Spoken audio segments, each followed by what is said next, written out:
Hello friends, today I am going to information about Nifty predictions.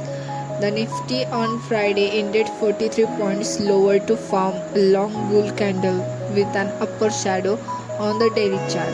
The positive chart pattern like higher tops and bottom is intact as per daily chart, and Friday's swing low of 90,635 could be considered as a new higher bottom of the sequence.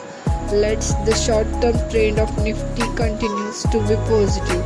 A decisive move above the hurdle of 19,800 to 19,850 level is likely to bring another round of sharp upside momentum. For the near term, immediate support is placed at 19,630, said Nagaraj Shetti of HDFC Securities.